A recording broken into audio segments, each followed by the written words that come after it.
When I was kidnapped. Ethan was watching the sunrise with his new flame. He casually told the kidnappers. Keep her tied up. No rush to rescue her. Let her learn her lesson, it's good if she stops pestering me. To survive. I desperately tore off my clothes and clung to the leader of the kidnappers. Trembling as I begged. I'll obey. Please don't kill me. Later. When Ethan finally came to rescue me. The kidnapper chuckled, glancing down at my exhausted form slumped in his arms. She's worn out. Doubt she has the energy to go with you. The sound of crashing waves echoed through the dilapidated warehouse speakers. Ethan's voice dripped with drunken nonchalance. Ivy. You're really pulling out all the stops to get my attention these days. First you manipulated my mother into forcing a marriage proposal yesterday. Now this kidnapping charade? If you want to die, just die. Don't ruin my sunrise date with my darling. Ethan. Tears of terror soaked the ropes binding me. This isn't an act. I don't know why your mother suddenly told the media we're engaged. Please believe me, just rescue me this once. Rescue you? Sure. His cold laughter crackled through the line. 5 million. Right? I'll pay. The kidnapper immediately interjected. 5 hours. East River Bay. Cash for the. Keep her. No rush. Ethan's mocking tone turned vicious. Let her learn some manners. The money's yours, consider it payment for housebreaking my nuisance. You serious? The kidnappers exchanged glances. Ethan's smile turned feral. Hurt her. And I'll pay double. I closed my eyes in despair. So this was how deeply he loathed me. Ethan. I choked through tears. This is real. I don't need training, just save me. And I'll never bother you again. Ethan. The sunrise. A girl's bubbly laughter burst through the receiver. It's breathtaking. MMM. The obscenely wet sound of their kiss reverberated in my ear. My last hope died. Slumping against the concrete floor. I stared blankly at the ring Ethan had given me years ago, his only gift. I laughed through tears. Childhood promises meant nothing. The 16-year-old who'd sworn to marry and protect me forever had vanished during his journey to adulthood. I'm sorry. Ethan. I whispered. For loving you all these years against your will. It won't happen again. Never again. The line went dead. The dial tone echoed through the warehouse. The 3 kidnappers exchanged glances. The youngest scratching his head in confusion. Tony. Does Ethan actually want to save her or not? That if you dare touch her line sounded more like a threat to me. Tony ground his teeth. Who cares? We want the money. This girl's the Quinn family's officially announced fiancé from yesterday's press conference. Once we get her on video, Ethan'll pay up. He pulled a white handkerchief from his pocket, clamping it over my nose before I could react. Strange chemicals flooded my senses, making my head swim. My shirt ripped with a tearing sound as Tony growled. Enough talk. Take her now. But Tony, the youngest protested. We only planned to hold her 2 days. If Ethan's not rushing to pay, what if Lucas finds out we kept her longer? Tony spat out his cigarette. So what? You actually believe that bullshit about him going straight? New boss wants to play Mr. Clean. But the Carters have been knee-deep in this life for decades. If we get caught, we'll just give him first dibs. Man's got way more creative methods of discipline than we do. Oh really? The warehouse doors swung open. Lucas entered. His black coat swirling around his tall frame as 4 hulking bodyguards flanked him. Pale eyes swept over the trembling men. Shall we test those methods today? 3 thuds echoed as the kidnappers dropped to their knees. Be boss. Tony pointed desperately at me. We got you a live one. Dosed her up proper, ready to use right now. Lucas's brow furrowed as his gaze landed on me. Even through the drug-induced haze. The ice in his stare made every hair on my body stand up. My skin burned even as shivers racked my body. forcing me to curl into myself. The mob heir crouched before me, producing a switchblade. His voice chilled me deeper than the steel glinting in his hand. "This'll hurt. Be still. Wait." My bound hands clutched at his sleeve, tears blurring my vision. "Please don't. I'll get the money, any amount. I can't die yet. Not after surviving this long." The blade clicked open. The man lowered his gaze, his eyes lingering on where my hand gripped his. After a pause, he arched an amused brow, his voice rumbling deep in his chest. "What's wrong with dying these past 2 years?" I choked on my words. Was that really the point here? Still, I dared not ignore the question. Because I stammered, staring at my shoes. The government's allowed 3 children now. But most young people don't want kids anymore. So if I die now, I'll probably get reincarnated into one of those older families pushing for a 3rd child. My voice dropped to a whisper. I died young without enjoying much in this life. It's really not the right time. His expression froze.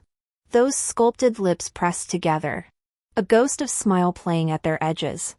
I barely noticed, too consumed by the heat coiling in my veins, a rising tide threatening to drown me. Terror of death warred with dread of being violated by multiple men.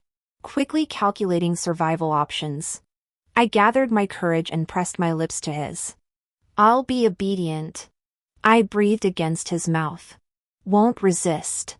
You can do whatever you want to me." The warehouse plunged into tomb-like silence. His eyes darkened to midnight, Adam's apple bobbing as he said nothing. Biting my lip, I glimpsed hope. My bound arms rose and fell around his neck as I kissed him again. He cradled my throat, pushing me back to arm's length. "Wasn't planning to kill you," he rasped, gaze burning through me. "Still time to change your mind. I'll find you another man. But once you choose me," his thumb brushed my racing pulse. "There's no going back." The heat crested. Dazed, I nestled into his chest, shaking my head. "Want you." My words slurred. If I'm losing my virtue anyway, I tilted my face up, defiant through the haze. Might as well pick the handsome one. His mouth crashed against mine. Large hands cradled my skull as the world dissolved. Hotel shower spray pounded the tiles. Steam thickened with panting breaths and slick friction. Pinned against the wall with my hands trapped above me, I still felt his fingers toying with my ring. Engaged? His laugh vibrated against my throat, teeth grazing where he'd marked me. "Daring little thing. Aren't you?" "Not anymore." Water blinded me as my knees buckled. "Keep it." "First time. Was it?" He nipped my earlobe, slipping off the diamond. "Let's return this to its owner." My arms fell bonelessly. I clung to his muscular back as he lifted me, every thrust ringing broken cries. "Ethan." His breath scorched my ear, relentless rhythm never faltering. "Say my name." The building pressure snapped. My nails raked his shoulders as I screamed at Ethan, just before his groan joined mine. When the aftershocks faded, he nuzzled the sweat-damp hair at my temple. "Ethan," he corrected hoarsely, turning my face to meet smoldering blue eyes. "My name's Ethan Quinn." On the beach lounge chair, a coquettish woman draped herself over Ethan's lap, pouting at his distracted demeanor before leaning in to kiss him. Ethan turned his head away, avoiding her lips. His gaze drifted to the silent phone on the side table, brows furrowing. "Ivy. Call once more. One more call and I'll believe you. Checking your phone over 20 times in 4 hours? Pathetic." Ryan observed from the adjacent lounger, shaking his head. "You chased her heart with marriage promises as teenagers, then turned cold when adulthood hit. Now you play the philandering bachelor, resenting how she cares. Your mother's media campaign to pressure you into settling down? That's natural after years of your notorious reputation. Ivy might not even be behind it." He sat up, voice sharpening. And I'll say this for the 100th time, hearts grow cold. Ethan. No one waits forever. How many withdrawals do you think your teenage promises still cover in the emotional bank? Don't come crying when she's finally gone. Ethan's fingers stilled on his phone.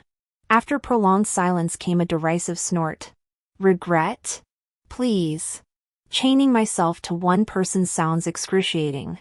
I'd throw a damn party if she left. All that pathetic clinging to childhood feelings?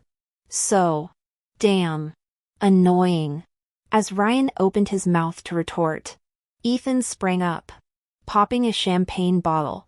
Golden spray arced across the beach party crowd as he disappeared into the revelry. Self-destructive bastard, Ryan muttered. Shadow fell across his chair moments later. He looked up to find Ethan glowering, phone in hand. The screen lit up just as it rang. Mr. Quinn? The assistant's voice carried urgency. MS. Parker just couriered something to the office. A ring, sir. The one she always wore. Ethan's throat tightened. The image arrived instantly, his 16-year-old self's clumsy proposal ring. Its tiny diamond glinting. Ivy had cherished it through 8 years of his neglect. Bitter laughter erupted from him. Can't sustain the fake kidnapping drama. So now it's returned, the ring theatrics? His thumbs flew across the screen. Congrats on the Oscar-worthy performance. Ivy. Keep the damn ring. We're done. Never contact me again. The send button clicked with finality. The message was sent. But there was no response. The chat window that used to light up instantly remained eerily silent. Ethan irritably scrolled up through the conversation history, pages upon pages of Ivy's relentless check-ins and sweet nothings. His lips curled into a sneer. As if Ivy could ever stop wanting him. This was clearly another manipulative game. He decided to teach her a proper lesson. Powering off his phone to cut off any chance of her crawling back. Ethan slammed his champagne bottle against the floor with a crash. Glass shards flew as he pulled the giggling woman tighter against him. Drinks on me tonight, he roared, the golden spray soaking his Armani shirt. When I woke, Lucas was gone. First time being kidnapped. And honestly, no etiquette guide covers post-sleeping with your captor protocol. Should I wait for ransom negotiators? Consider myself his property now? Or maybe. My eyes darted around the unlocked penthouse. Torn blouse and shredded stockings littered the carpet. Slipping into Lucas's abandoned dress shirt. I tiptoed toward freedom barefoot. A low chuckle sliced through the morning quiet. Those 3 were your loyalists. Not mine. Lucas's gravelly voice carried from the balcony. Far as I'm concerned, they're treasonous holdouts. Breaking their legs was mercy. The balcony door slid open, backlit by LA smog. Lucas didn't notice me frozen by the exit. He tilted his phone away from the stream of obscenities. Father. His voice turned arctic. Need I remind you? The Carter Syndicate answers to me now. Cross my retirement plans again, a dark smile flickered. I'll scatter their ashes over Malibu. Complaints won't be entertained. The second he ended the call, those gunmetal eyes locked onto me. Thought you'd sneak off after devouring me whole. Little thief? Lucas prowled closer, backing me against the doorframe. His gaze burned trails down the shirt barely covering my thighs. Without warning, he lifted me until my bare toes perched on his Oxfords. A calloused thumb brushed my racing pulse. Planning to parade past my guards dressed like this? His breath ghosted over the bite marks he'd left. Or were you hoping I'd chase you? Outside, 24 armed men shifted restlessly. I swallowed hard. The stories were true, the Carters didn't just dance with danger. They owned the damn ballroom. Survival here meant playing by the king's rules. Lucas's smile turned wolfish as he carried me toward the rumpled sheets. Let's discuss your employment terms. You don't want to run, you want to die. You can't even stand properly like this. I could only cling to Lucas's neck, leaning weakly against the door as I lowered my head to negotiate in a small voice. My parents are researchers who live year-round in signal dead mountains. They've got high social status but little money. It might take ages before they notice I'm missing and come to pay the ransom." Lucas paused, then chuckled. "Stay with me, and you'll never lack for money." I hesitated. If he didn't want ransom, did that mean I'd have to remain with him permanently? This is my first time being someone's companion. What's the usual arrangement? Do I stay here forever? Or... His lips suddenly captured mine in a tender kiss. Lucas brushed his mouth against my ear, amusement lacing his voice. "Ever dated anyone before?" I blinked, bewildered. "Huh?" Without warning, he swept me into his arms. As he pressed me into the bed, his low laugh vibrated against my lips. "We'll follow the dating protocol." Ethan finally powered on his phone 3 days later. The aftermath of their debauchery resembled a hurricane's wake: shattered glass, overturned furniture, and the lingering stench of decadence permeating the mansion. He'd even had to fish his phone from between the couch cushions. Slumping on the ruined sofa, Ethan sneered as notification chimes exploded like machine gun fire. All these messages had to be from Ivy. That woman bombarded him with essays over trivialities daily. So damn annoying. This time, she'd probably written a damn novel. When the onslaught ended, he tapped the screen only to accidentally answer an incoming call. The caller ID made him groan.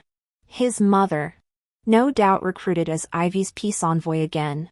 Before he could speak, her frantic voice pierced through. "Son, have you heard from Ivy? She hasn't replied in 3 days. Did something happen?" Sobering instantly, Ethan shot upright. 3 days unresponsive? His mind flashed to that kidnapping call from days prior. Was Ivy still playing games? Jaw clenched.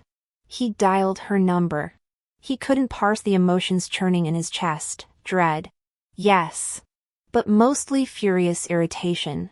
Ivy had crossed a line this time. "Hello?" A stranger's gravelly baritone answered. Ethan froze. His stomach dropped like a stone. 3:07 a.m.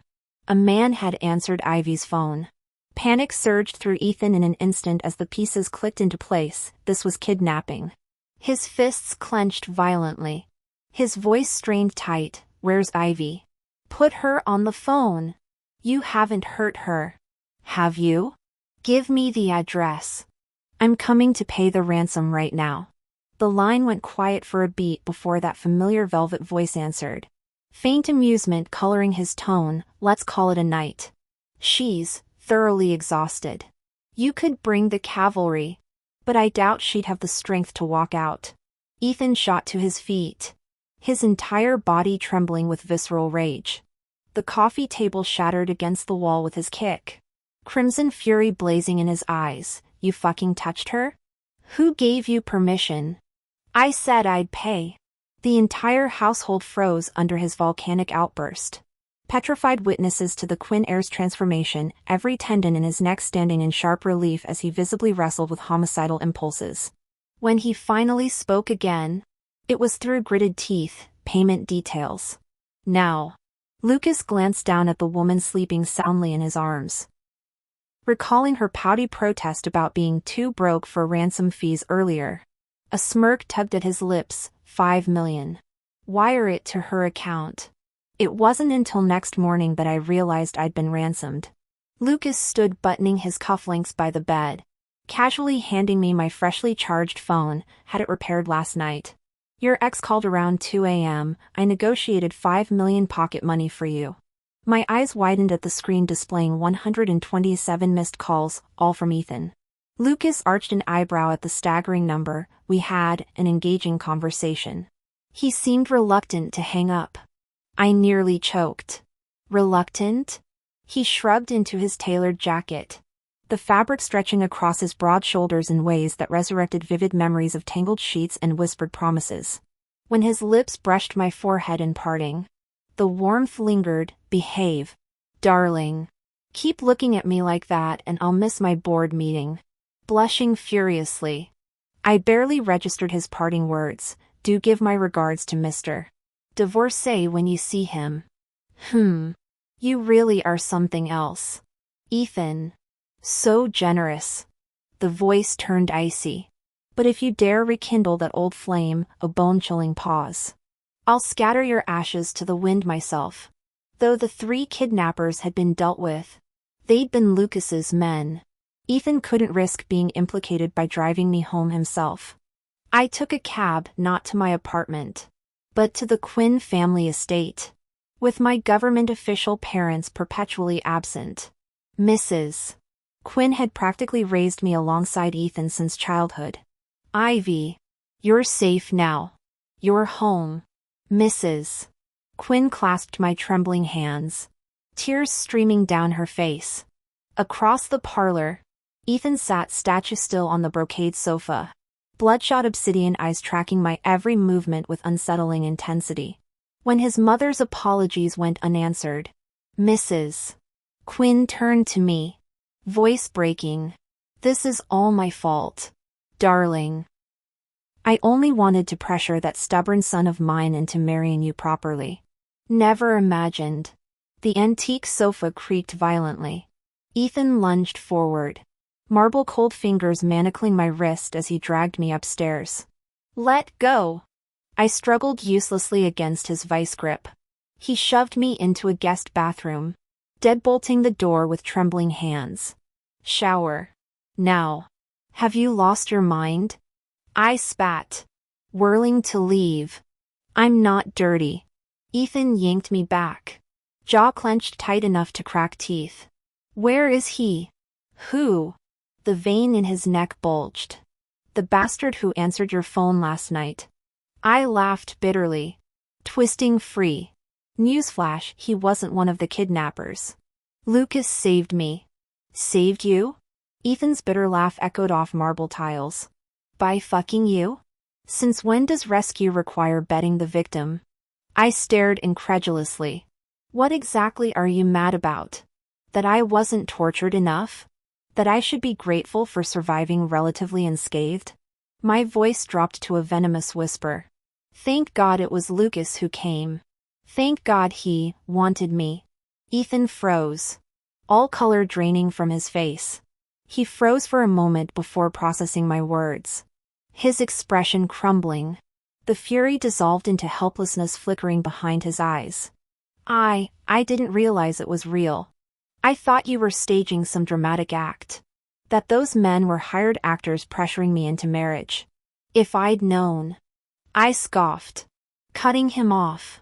The memory surfaced with numb resignation. You didn't know? Wasn't it you who offered $5 million as a thank you fee? Who told them to teach me a proper lesson?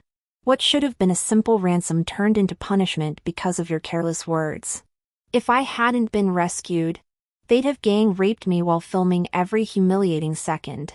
Congratulations, Ethan. You succeeded. I've learned my lesson. I'll never cling to you again. His face went ashen. The angry fire in his eyes doused like embers under acid rain. Jaw working soundlessly, he finally forced out hoarsely. Forget it, Ivy. Forget the kidnapping. Forget that man. Forget whatever happened between you two. His voice cracked, leaving the sentence dangling. Turning away, he continued with strained gentleness. Pretend none of it occurred. If you still want marriage, I'll agree. I'll give you everything except love or fidelity. For a heartbeat. I wondered if hallucinating. Since when did Ethan Quinn speak like a decent human? Had he erased how he'd pursued me first?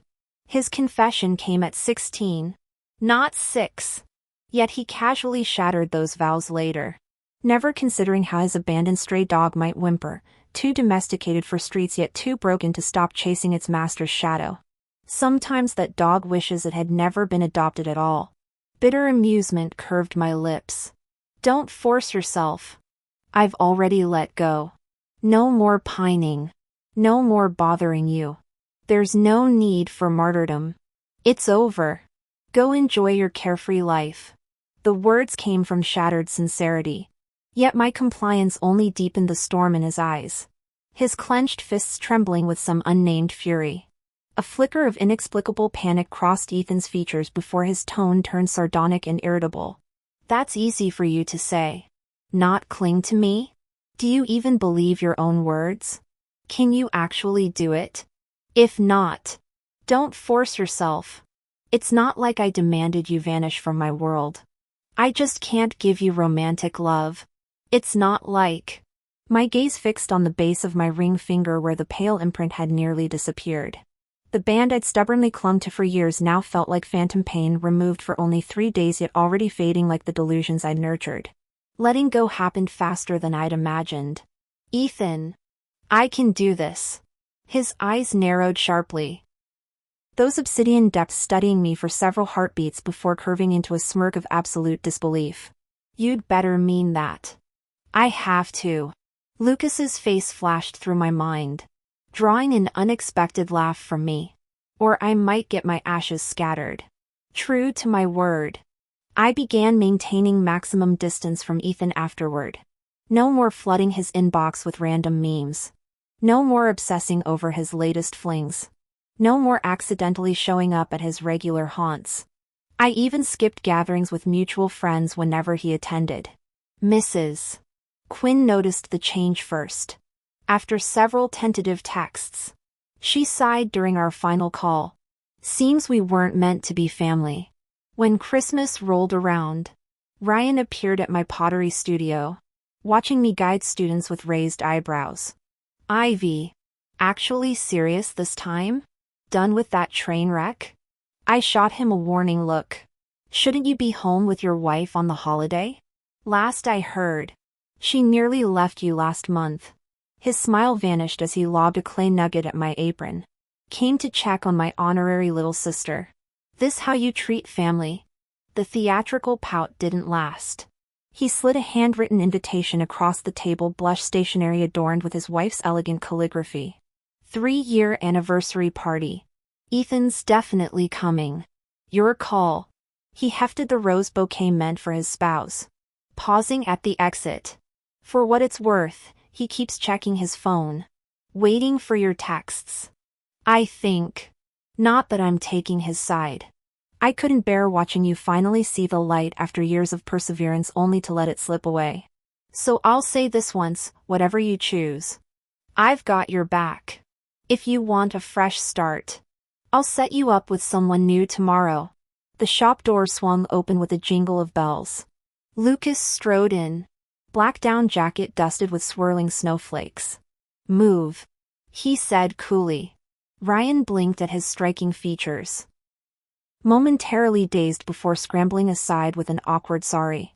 As he exited, Ryan glanced back, frowning like he was trying to place where he'd seen that face before. Snowing? I glanced outside, amused. Perfect for Christmas Eve. MHM. Lucas lingered near the pottery wheels until my students turned to watch the snowfall.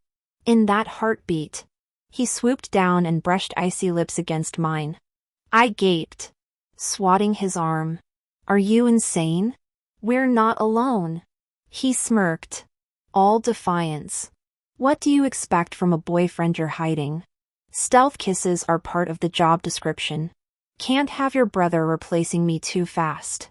We've been dating openly for over a month. I've just been laying low since the whole Ethan mess. At 6 o'clock, I dismissed class. By the time the last kid left, twinkling holiday lights glowed through the snowfall. Lucas wrapped his arms around me from behind, breath warm at my ear.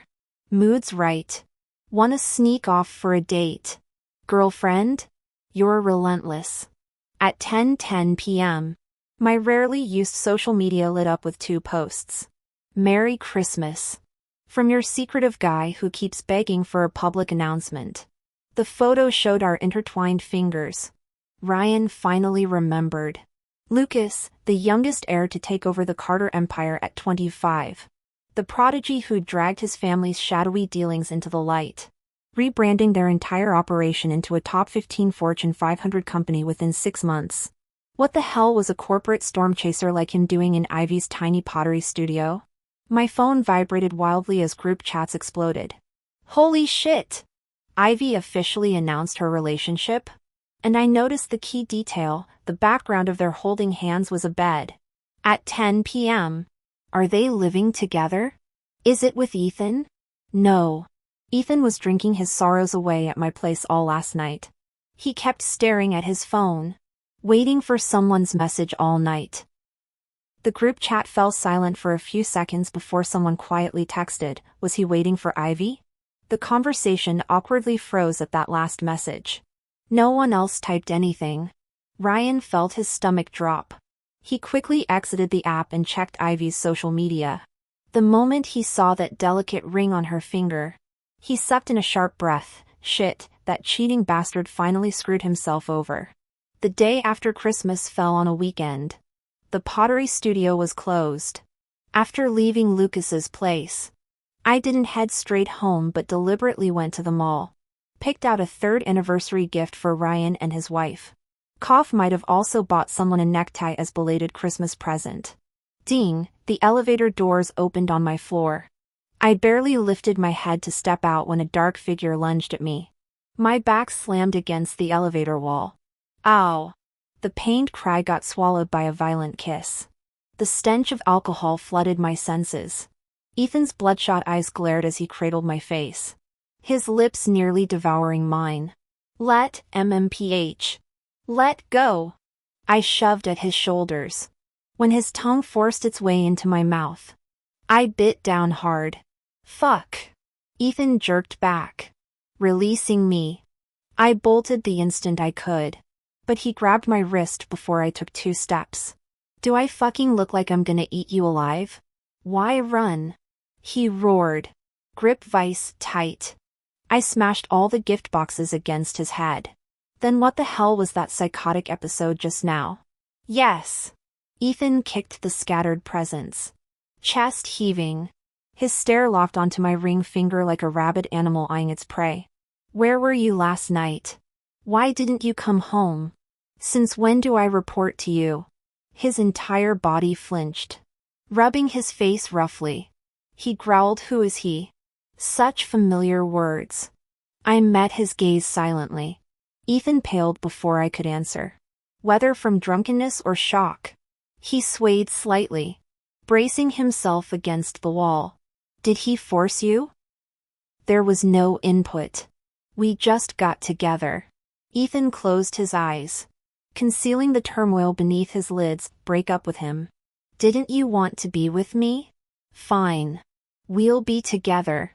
End things with him, and I'll pretend none of this ever happened. He sighed softly then, the sound carrying final surrender to some invisible force. Ivy, you win. These past few weeks, I've missed you terribly. If we're together, there'll be no one else. Ever. Oh. I realized. So he'd taken last night's public announcement as some manipulative tactic to provoke him. Ethan, I'm not you. My voice turned icy. I know my own heart. When I love someone, I pursue them openly. I don't play childish games of using third parties to win relationship battles. All color drained from Ethan's face. His fingers twitched inward but couldn't quite form fists.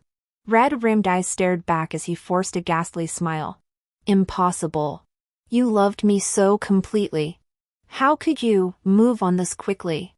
I laughed bitterly. Ha. Childhood infatuations aren't meant to last. Are they? Turning toward my apartment door, I punched in the entry code. The electronic lock beeped appropriately.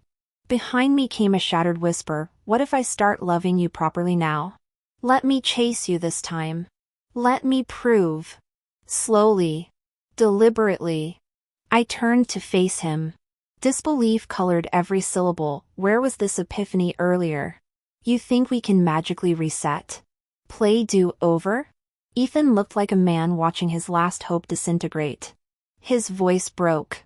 I just hadn't learned to love you yet. Or maybe, a shaky inhale. Maybe I refused to see that I already did. Ryan was right. The admission tore from him. I've become the hypocrite I swore I'd never be. Kept insisting I'd never regret my choices. But when those photos surfaced of you holding that bastard's hand, his jaw muscle jumped. I wanted to rip him apart with my bare hands. His gaze turned desperate. Pleading. You're my Ivy. The one who always waited where I left you. How did I blink and find you walking away with someone else? How did redemption become unobtainable? A humorless chuckle escaped me. Don't play naive, Ethan. Adults always know what they want. This? I gestured between us. Was willful ignorance. Calculated self-deception. The whole unconscious love narrative? My keys jingled as I opened the door. Pathetic excuses for emotional cowardice. Self-righteousness is often just an excuse for greedy bastards to hide their insatiable desires. At the elevator bank, Lucas leaned against the wall with crossed arms. His cream hoodie and black sweatpants radiating unexpected swagger. Ethan's pupils constricted sharply upon recognizing that face. Primal rivalry flashing in his eyes as he connected the dots with the man who'd taunted him over the phone that night. Well, Lucas. Ethan's jaw tightened. So it's you. Lucas smirked, saluting with 2 fingers against his temple. What's up, Mr. X, who only realized what he lost after fucking it up? Ethan's expression darkened as Lucas casually surveyed the scattered gift boxes on the floor. His gaze lingered on the discarded necktie before turning to me with amused eyes. This for me? Our official relationship gift? I puffed my cheeks in irritation. No. Lucas bent to retrieve the tie anyway, draping it around his neck as he strolled over. Help me put this on. Rolling my eyes, I tugged him toward the apartment. You're wearing a hoodie. You idiot. Relax. I'll make it work. The door slammed shut behind us.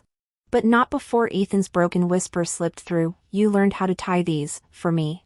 Later that week, I found myself dragged to Ryan's dinner party after relentless hints from a certain Carter family heir. Lucas emerged from the car in a tailored suit, immediately becoming the center of attention. Ryan approached with outstretched hand. Lucas. Ryan. Their handshake looked cordial enough until Lucas grinned. Nice. Right? Ivy gave me this tie when we went public. Best relationship announcement ever. I facepalmed. This was clearly payback for Ryan's Christmas comment about setting me up with someone new. As the party buzzed to life, Lucas got pulled into various conversations despite his reluctance. I retreated to a quiet corner with tiramisu, watching Ryan sob uncontrollably while holding his wife's hand on stage. It was surreal. Ryan used to be legendary for his player ways. That he actually won his wife back after that dumpster fire of a courtship. Someone appeared beside me. I didn't need to look to know who it was. Ethan reeked of expensive cologne instead of alcohol tonight. But the bloodshot eyes and haggard face betrayed his misery. Ivy, his trembling hand opened to reveal a ring, gaze fixed on the embracing couple on stage. The palm of my hand still bore faint indentations from how tightly I'd clenched it earlier. Let's get married too. Okay? I'm sorry. My fork clattered against the plate as I pushed the uneaten meal away. That proposal. I kept you waiting all these years. The platinum band I'd worn for years felt cold between my fingers. I'll never hurt you again. You'll be my one and only. Under Ethan's hopeful gaze, I turned toward the floor-to-ceiling windows. The ring arced through the air before disappearing into the pool with a quiet splash. Ethan staggered like he'd taken a physical blow, his already pale complexion turning ashen. Ivy, he rasped, lips trembling. I know I messed up. I was an idiot who took you for granted. But I'm changing. Can't you see how hard I'm trying to win you back? His voice broke. Why did you block me yesterday? Just when I thought. The sudden laugh from behind us carried Winter's bite. Lucas's arms encircled me in a proprietary embrace before I could react. His smirk daring Ethan to object. Need directions to the graveyard. Quinn? I'll gladly collect your ashes. We left the party soon after. Aren't we going home? I asked when Lucas started programming his GPS. Not tonight. His thumb brushed my inner wrist, sparking familiar electricity. Let's watch the sunrise at Malibu. I should have known better than to trust him. We did see the dawn after hours of tangled limbs in his convertible's backseat. His lips found the hollow of my throat as he slid the new ring onto my finger, the platinum still cool from its box. Ryan's call came as the first rays gilded the Pacific. Ivy? Our mutual friend's voice replaced the expected greeting. You need to come to Cedars Sinai. Ethan nearly drowned retrieving your ring from that pool. He's running 104 degrees fever and keeps begging for you. I shifted against Lucas's chest. His heartbeat steady beneath my cheek. Is he conscious? Put him on. The sheets rustled faintly as the phone changed hands. Ethan, I said coolly, watching Lucas trace idle patterns on my hip. If you ever contact me again, I'll have my lawyer send over the harassment injunction along with your hospital bill. The phone fell silent for over 10 seconds. Then came Ethan's hoarse, tear-choked voice. Ivy. I found the ring. I found it. Could you? Ethan. I cut him off slowly. You're getting creative with these harassment tactics. Stop wasting your time. You're interrupting my sunrise date with Lucas. The line went dead. I froze too, the moment I'd looked down. Sunlight had glinted off the diamond now encircling my ring finger. Lucas's arm tightened around my waist, pulling me closer against his chest as his other hand brushed over the jewel. Wear my ring, and you're mine for life. His deep voice rumbled near my ear. Try running away. A smirk tugged at my lips as I tilted my face up to his. And what? You'll scatter my ashes to the wind?